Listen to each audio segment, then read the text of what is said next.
However well we get to know the world, it will always contain a day and a night side.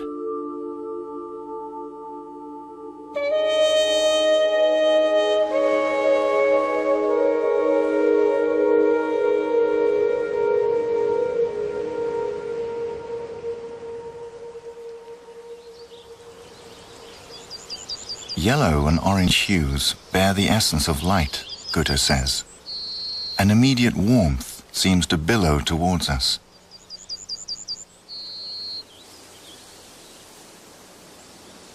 Blue and violet hues, however, bear the essence of darkness. Like the high blue sky and the distant blue mountains, a blue surface seems to recede from us.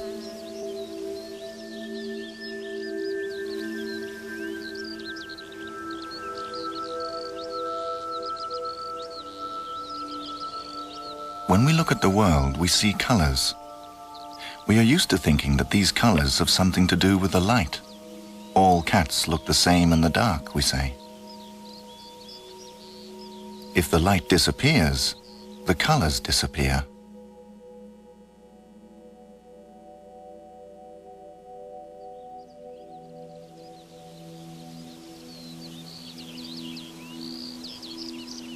But if the darkness disappears, the colors disappear too.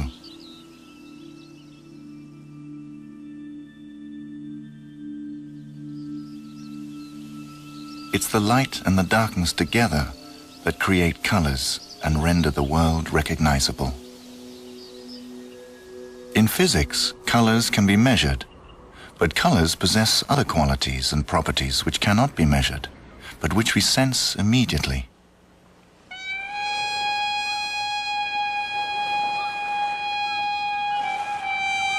When the sun rises in the east, we may have the good fortune to observe a very special phenomenon. For a moment, the orange-red light of the sun plays directly upon the cliff, and our shadows appear to be greenish-blue. These shadows are actually grey.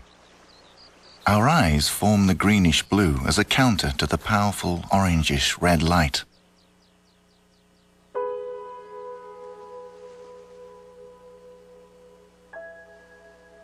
This simpler setup helps to show what really happens. We illuminate a cone, from the left at first with white light, then from the right with white light. There is now a grey shadow on each side of the cone.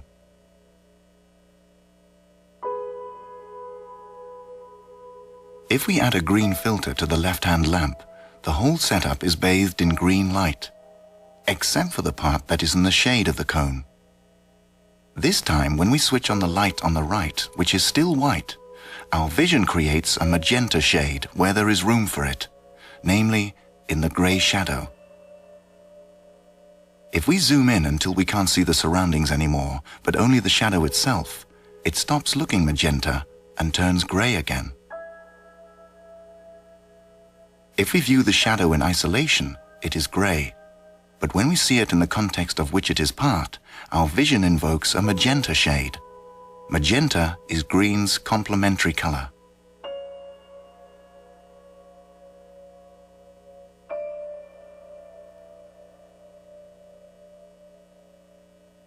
The German poet and scientist Johann Wolfgang von Goethe noticed the colored shadows and decided to investigate the nature of color. Goethe is most famous for his poetry, but he also spent 40 years drawing up a theory of colors, and apart from Faust, he regarded it as his most important work. The phenomenon of colored shadows led Goethe to the view that colors are part of our vision and are therefore a sensory perception first and foremost. He studied the eye with great interest and based his entire theory on man as an observer.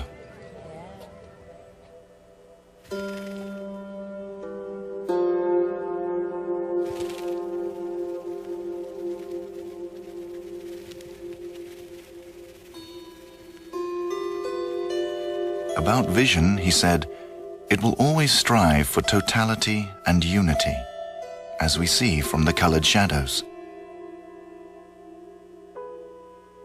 If the cone is lit from the left by violet light, we create the complementary color yellow by ourselves.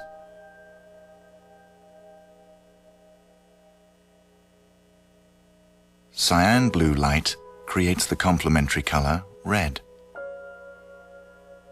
When we are subjected to an outer, uniform color influence, we create balance and harmony by forming an inner, complementary color. Colored shadows cannot be seen on their own, but only in the context in which they appear. They have no wavelength and therefore cannot be measured. So according to the scientists, they do not exist and are dubbed an optical illusion.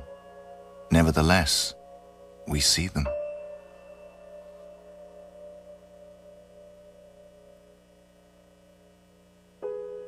Goethe investigated colors wherever he saw them. He tried to chart their qualities and essence, when and under which conditions they arose, when we see them, and how they affect us.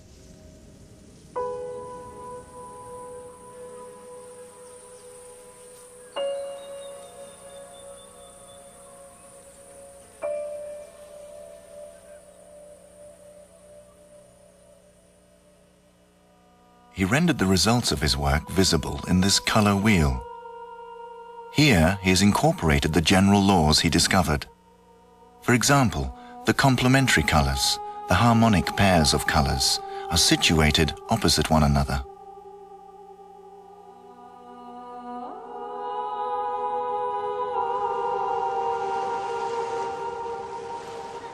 The harmonic pairs are an expression of the intercourse between the seeing man and the colored world. When the world shows us one color, we respond with its other half. Colors help to tell us about the world around us. They tell us that one thing is different from another. We would never spot the tiny berries if they weren't blue. The colors help us to differentiate. They tell us about the seasons and the cycles of life. They show us laws governing the reality we inhabit.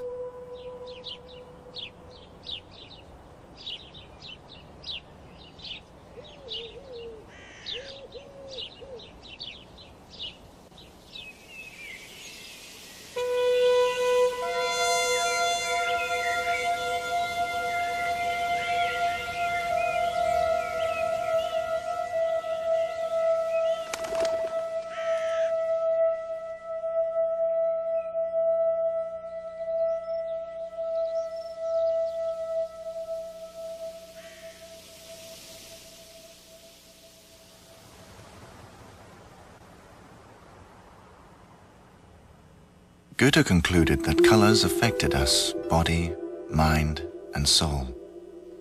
So his Weimar home was carefully composed.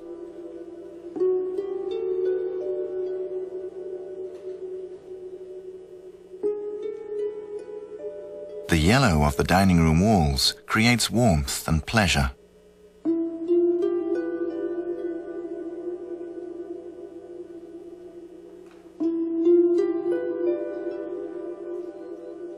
The green-blue hue of his study inspires calm and stimulates the mind.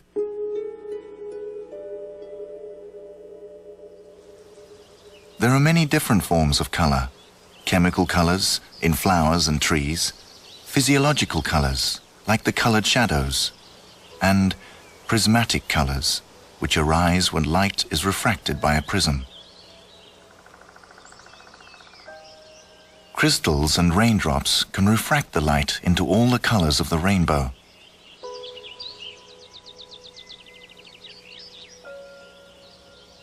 In order to study the refraction of light, Isaac Newton, the British scientist, constructed a triangular prism. And in 1704, he presented his theory of refraction and color. In his experiment, he shone a sunbeam through a prism, thus refracting its light. He called the colors that thus arose a spectrum. He concluded that the colors were components of white light.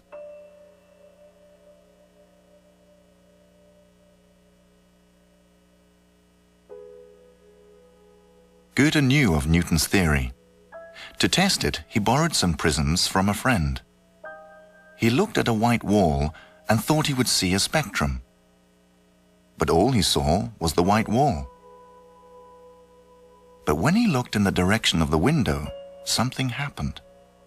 In the boundary between the glazing bars and the window panes, colors could be seen. Newton had concluded that the colors were contained by light alone. But to his amazement, Goethe now saw through the prism that colors only arose in the boundary between light and darkness. And he also saw more colors than those Newton had observed. But where there was nothing but white, there were no colors.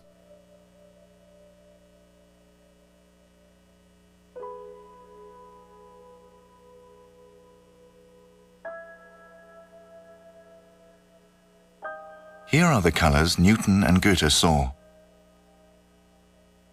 Here are the colors only Goethe saw.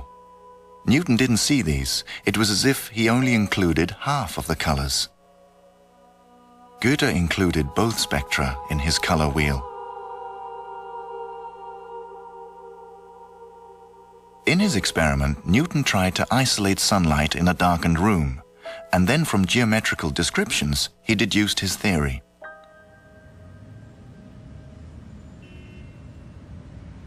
Abstract observation and isolated experiments are the foundation stone of the natural sciences, which our modern technological society is built upon. For the last 200 years, the watchword of classical science has been objectivity.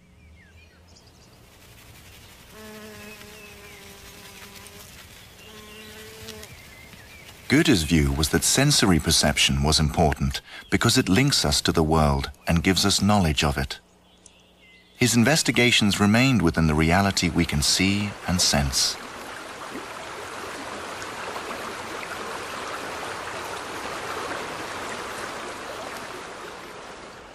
He maintains the association between part and whole.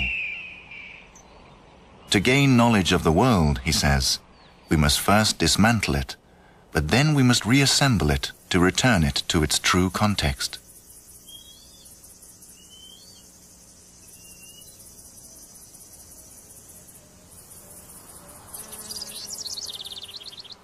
When Goethe describes colors where he sees them, he obtains an insight into the world that is revealed through the colors.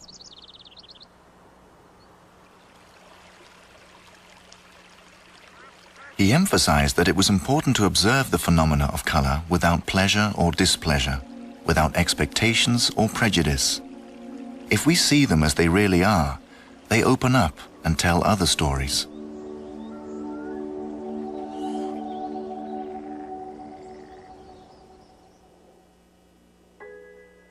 According to Newton and the Western cultural heritage, colors are solely a matter of light. So we have never concerned ourselves with darkness.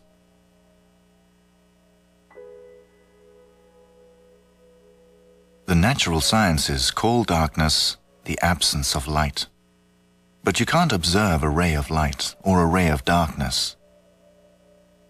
That is not a ray unless it is surrounded by darkness or light. In visual reality, light and darkness are equals. Therefore, Goethe says, we cannot talk about light without talking about darkness too. For example, if we look at these rays striking the mirror, we discover that light and darkness can both reflect.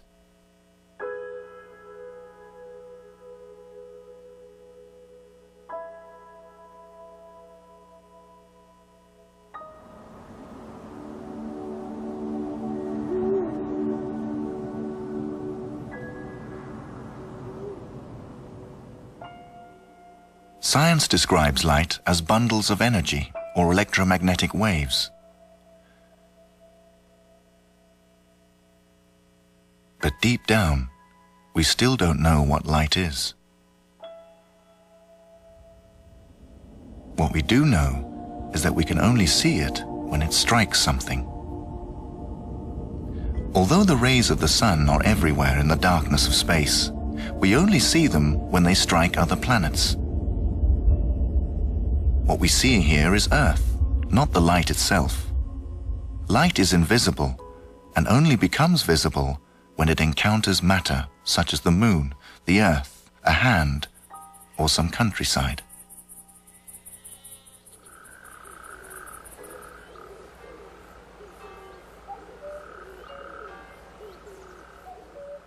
Smoke is also matter, particles that reflect light. The smoke is what allows us to see the light in this box, just as we only see the light across the lake because it strikes the mist. Now we've covered the hole in the box with glass so the smoke cannot enter. The beam of light is still crossing the box, but we can't see it. In itself, light is invisible.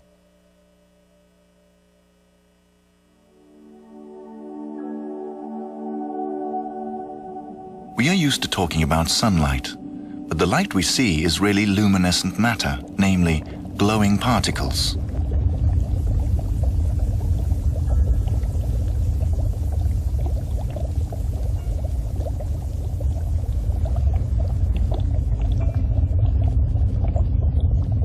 Liquid iron also gives off light, as does the incandescent filament of a light bulb.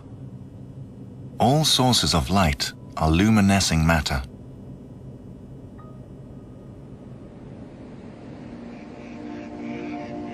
When daylight disappears, the darkness of night takes over. In the darkness, we find peace and quiet. Darkness is one half of our lives. We see the darkness at night.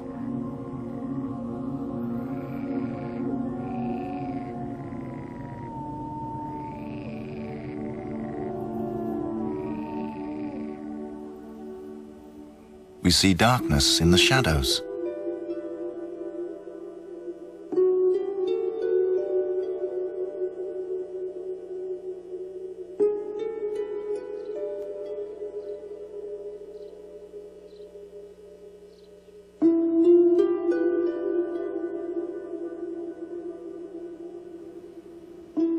We see darkness when we gaze into empty space.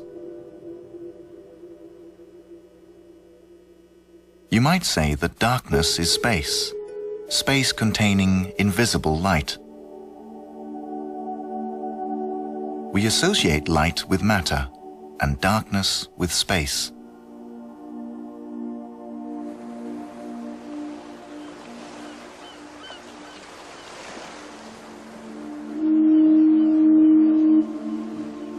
When night falls, shrouding the countryside in darkness, and light no longer plays on the cliff, the trees, and the pebbles and rocks at the water's edge, the space of the universe takes over.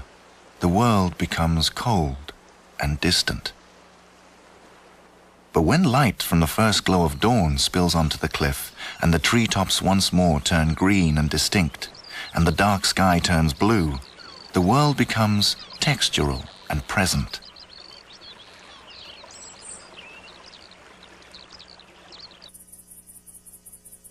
In hot, abundant Tuscany, where the heat makes the soil steam and the light strikes the mist in the air, the grapes, sunflowers, and other plants, we are enfolded into a textural presence.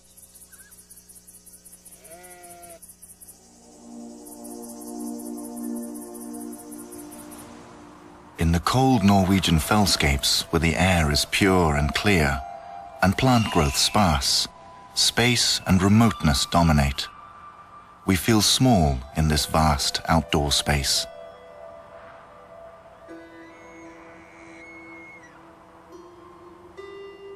We cannot perceive space without matter, or matter without space.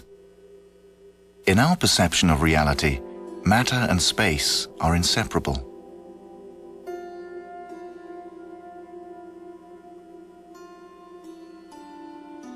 The same goes for light and darkness.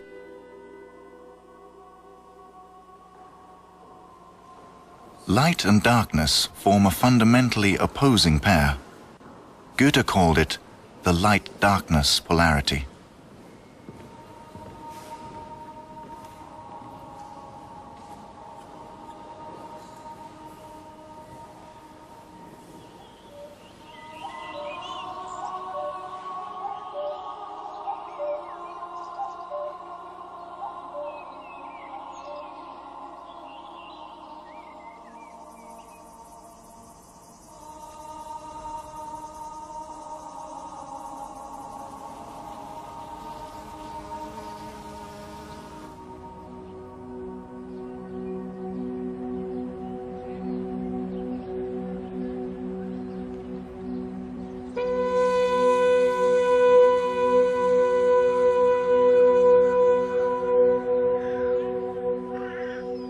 The atmosphere and experience of the park's own spaces shifts according to the distribution of light and darkness.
The contrast between light and darkness absorbed Goethe, both as a poet and observer of nature.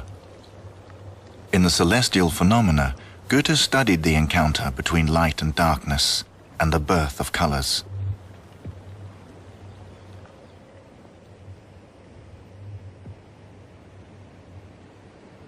Part of the Earth's atmosphere consists of dust and particles that Goethe called Trübe. In the Trübe sphere, light meets darkness and the colors are born. At sunrise and sunset, when the white light of the sun passes through the Trübe, we may observe the marvelous sight of the colors playing on sky and earth.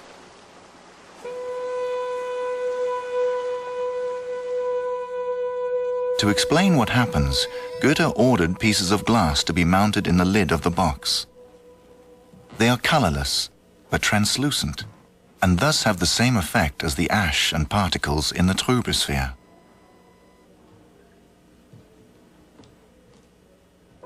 When the lid is closed and we look down through the glass into the darkness of the box, the glass looks blue.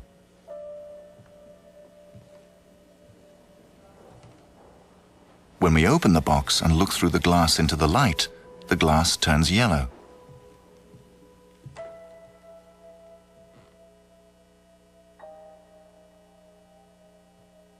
The snake on Goethe's glass has the same Trübe effect.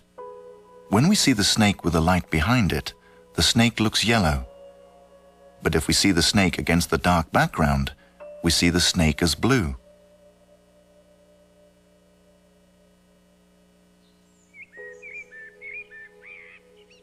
It's the same phenomenon that gives color to the sun at sunrise and sunset. We see the white sun as yellow and red when we see it through the Trübe sphere. The denser the Trübe sphere, the redder we see the sun. The yellows arise in an interaction between our vision, the Trübe, and the sun.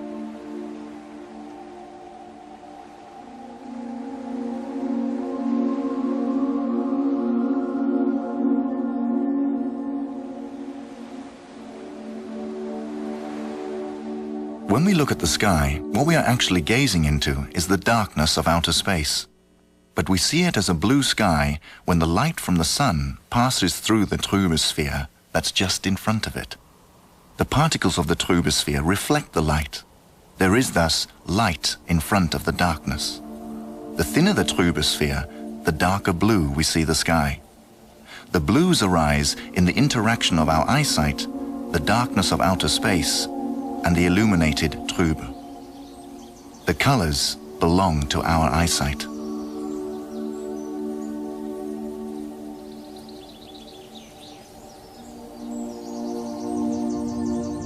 When we look at the darkness through the illuminated Trübe, we see the blues. Blue is illuminated darkness. The blues are born out of the darkness with the help of light. When we look at the shining sun through the Trübe, we see it as yellow and red. Yellow and red are darkened light. The yellows are born out of the light with the help of darkness. We see the polarity of light and darkness transform into the color polarity of yellow and blue. Light forms the starting point for yellow and darkness for blue. Yellow and blue form the basis of all the other colors in the color wheel. So Goethe positioned them across from one another in his circle, yellow on the left, blue on the right. The two glass stairways are full of yellow and blue fluid. In the lowest steps, the color is yellow, but the more layers, that is, the denser the light yellow becomes, the redder it gets. The same applies to the blues. The cyan blue gets darker and darker, rising to violet the denser it gets.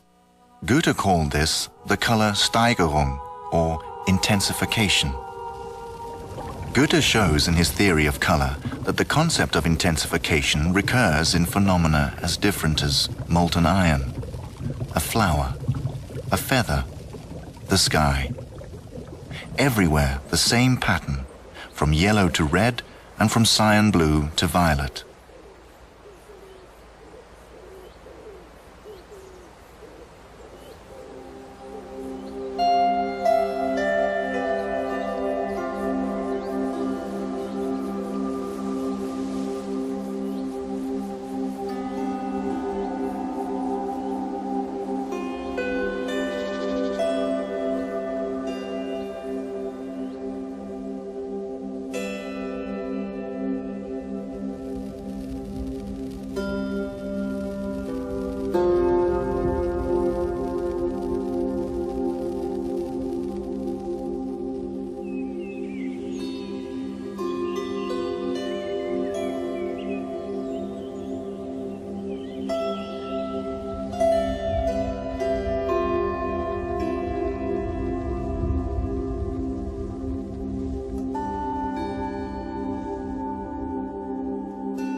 In the horizon at sunset, we see the blues intensify towards the darkness of the sky and the yellows intensify towards the setting sun.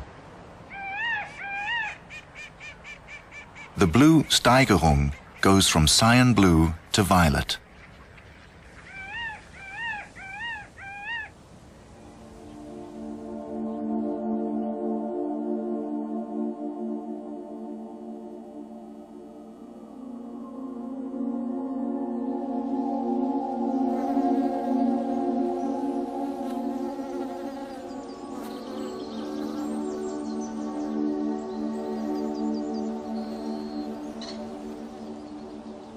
We associate the yellows with the properties of light. We perceive them as warm and textural.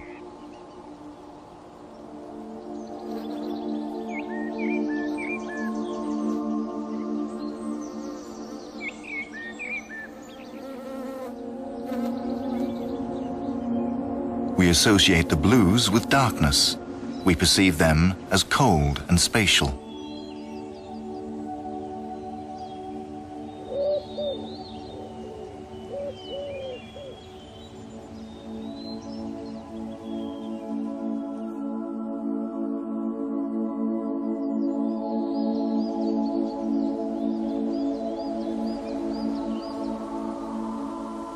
The yellow flowers come towards us. The blue flowers recede into what is almost a blue abyss.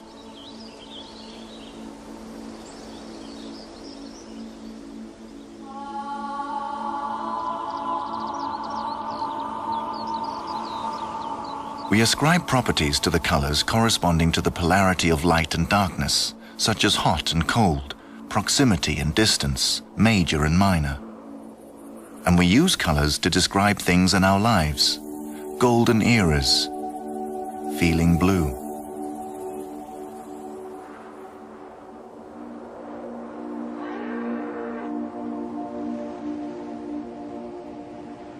Although each one of us is unique, we perceive the same blue sky and golden sun, and fundamentally we react to them in the same way. We talk about looking on the bright side, or casting a shadow on proceedings, or having a sunny or a gloomy disposition. We recognize in ourselves the polarity of darkness and light from the world about us. The phenomena of the sky are where we see most clearly how colors arise out of the encounter between light and darkness. We see both the color intensification and polarity. That is why Goethe called it the primordial phenomenon.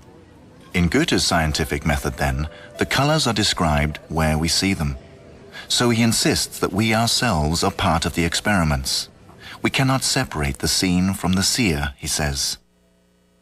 But just what is seeing? A white triangle against a black background is a very simple picture. If we remove the light in the form of the white triangle, we no longer see a picture at all, just darkness. A black triangle against a white background is another very simple picture. If we remove the black triangle, we don't see a picture anymore either, just light. A picture comes into being in the encounter of light and darkness. Here, the picture is the white wall and the dark shadows. As we can distinguish lightness from darkness, we experience that we are seeing what we call a picture. Here, the picture consists of the white petals, the violet androecium with its orange heads. The world comes to us in the shape of pictures, and through them we recognize the world. From infancy, we gaze out into the world and build up our ability to distinguish our experience and knowledge of that world. We find our bearings within it and recognize it through what we see. The knowledge and experience we have built up of the world by observing it comprises yet another picture, namely the picture of our memories or the picture of our consciousness. We always carry our knowledge and experience around with us. When we look at the world, an encounter takes place between what we see and what we know. The image of the world and the image in our consciousness are inseparable, like light and darkness.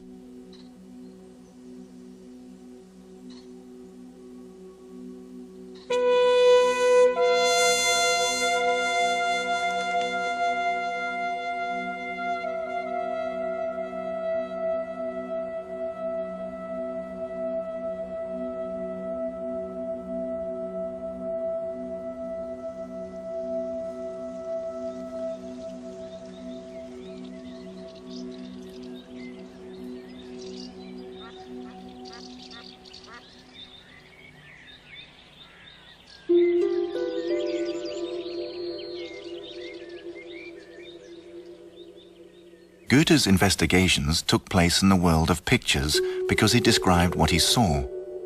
That is why his prism experiments differ markedly from Newton's. Newton theorized about an isolated ray of light, but there is no such thing in visual reality. We can see as much by looking more closely at the first part of the classical experiment. The sunlight passes through a small hole and strikes the opposite wall. The result is what we call an optical image, a picture of the sun. It's a principle called camera obscura, dark chamber, and known in Europe since the Middle Ages.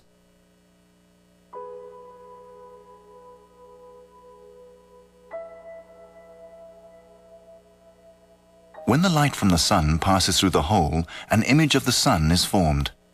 What we see is not an image of the hole. The sun contains its own image.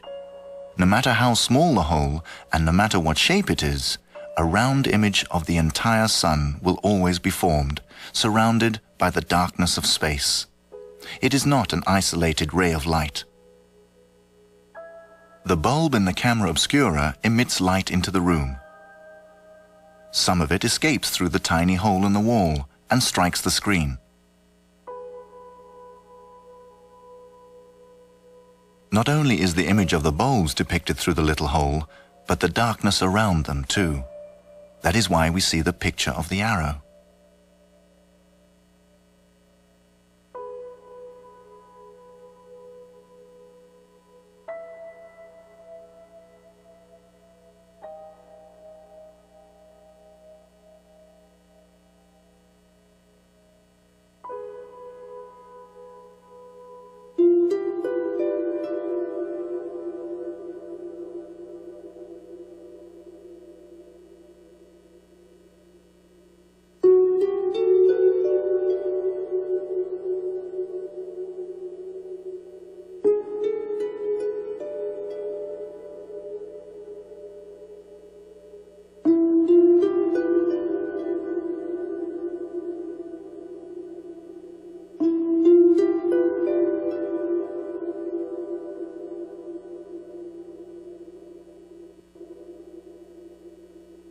The light always carries a picture of its own source. Here, the source is the entire radiant image of the tree, the yellow field, and the blue sky.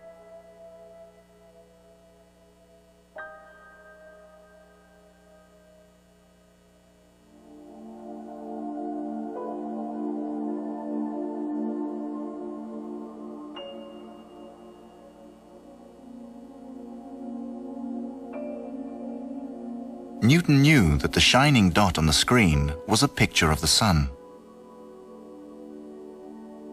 But when he tried to investigate why colors arose when the sun's image was refracted by the prism, he left visible reality and the image of the colored suns.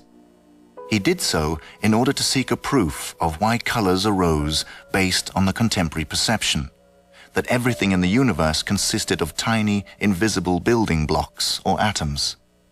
He was looking for the atoms of the colors. Newton imagined that light could be split up so that just one isolated ray passed through the prism. He defined his theory of colors using an objective yardstick, just as science today strives for objectivity and defines the colors in terms of different wavelengths. Science can explain colors without observing them.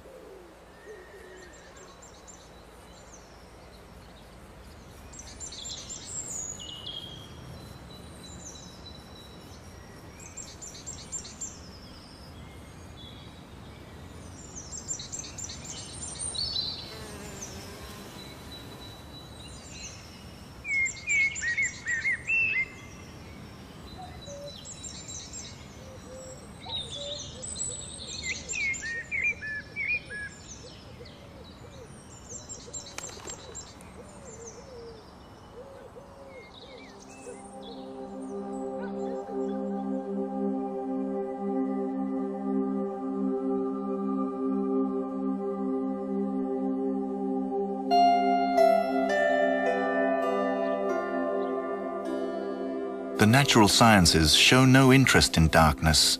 It is merely the absence of light.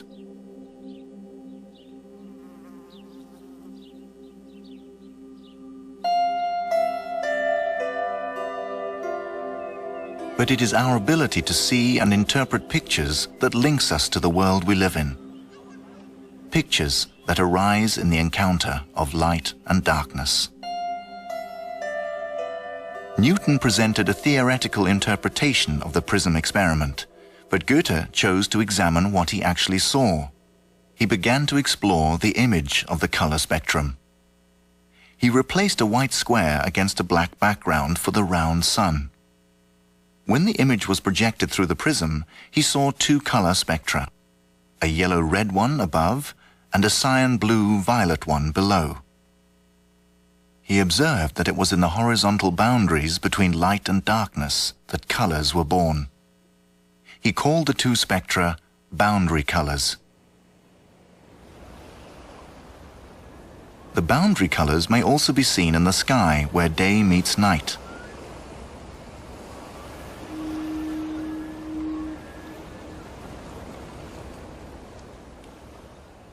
But the green from the Newton spectrum is not present. We send the white square against a black ground through a special prism. This prism can open and close. This enables us to observe the birth of the colors as a dynamic process as the image is refracted. When the prism is closed, the image passes straight through, just like a window. When the prism opens, the image is refracted and shifted upwards.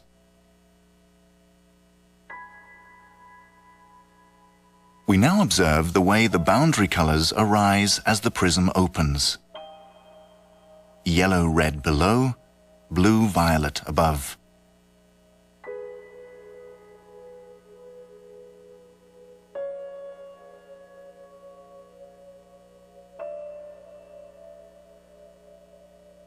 The yellow and blue marginal spectrum arises, culminates, and disappears as the image is shifted.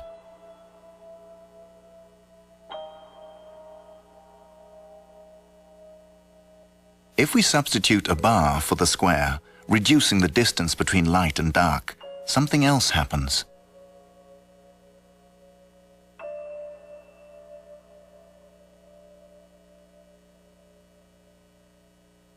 As the image shifts, the two boundary colors arise as they did earlier, but because the gap between them is smaller, they meet, and yellow and blue mix. The color green appears. We observe that Newton's spectrum only arises as a particular phase of Goethe's two boundary colors, when they are close together. It is the distribution of light and darkness in the image that determines whether Newton's spectrum arises.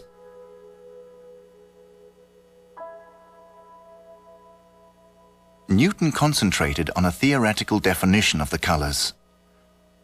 Goethe explored them as dynamic processes.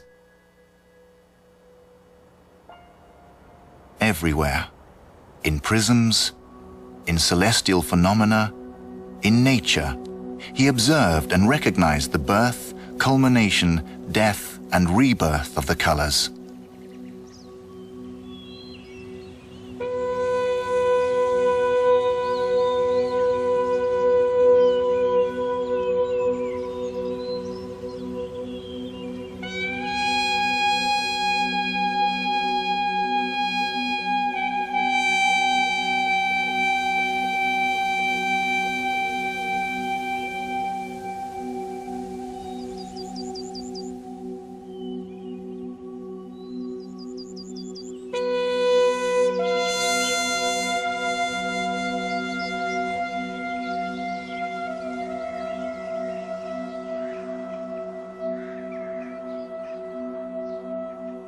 He sought general laws.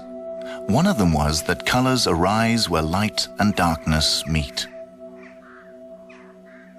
If we look at the black tree against the white background through the prism, we recognize the Newton spectrum with its bright blue, green, and red. But where the black branches are very thin, we also discern other colors, namely pale yellow, magenta, and cyan. The image that produces Newton's spectrum is a white bar against a black background. In the black bar on the right, the boundary colors switch over, so that red and violet meet and merge into magenta, the way yellow and blue merge to form green.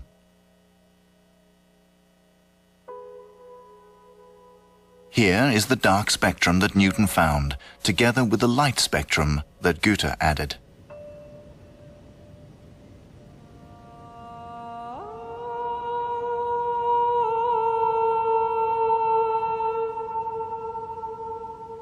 The light spectrum and the three light colors.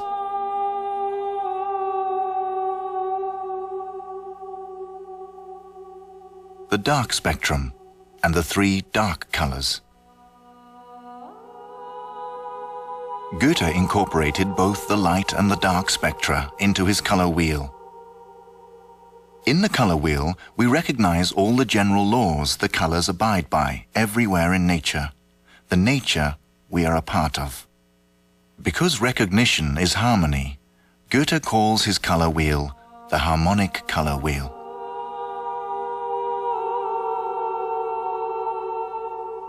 Green forms the base of Goethe's color wheel.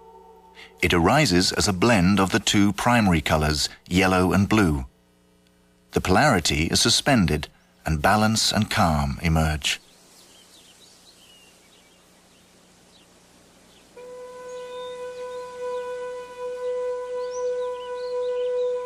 The color green belongs to the earth. Everything, yellow and blue flowers alike, start from a green sprout, just like every other plant on earth.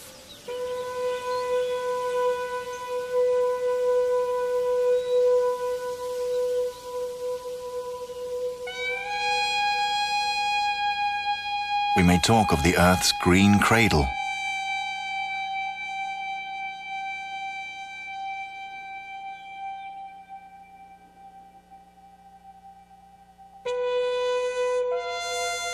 Magenta forms the top of the color wheel. It arises as the culmination of the encounter between red and violet. Here too, the polarity is suspended, resulting in a sense of sublime peace.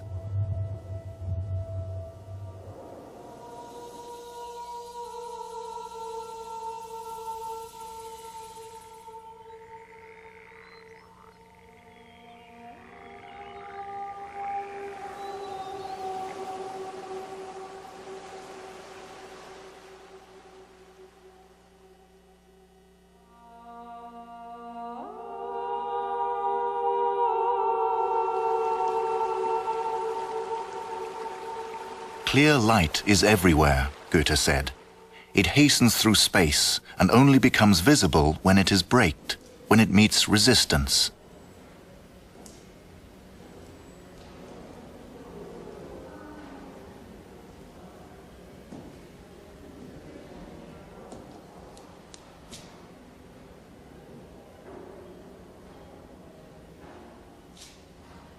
Light and darkness are engaged in a never-ending struggle. Sometimes light wins, sometimes darkness.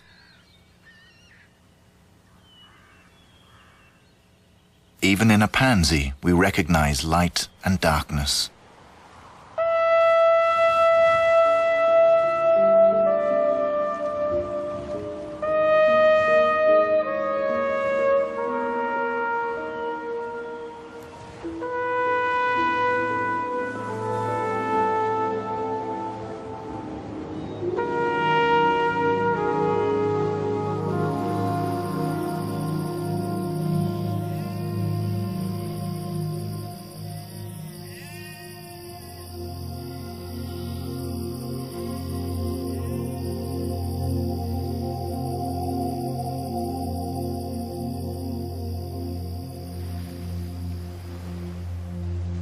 Colors are born out of light and darkness.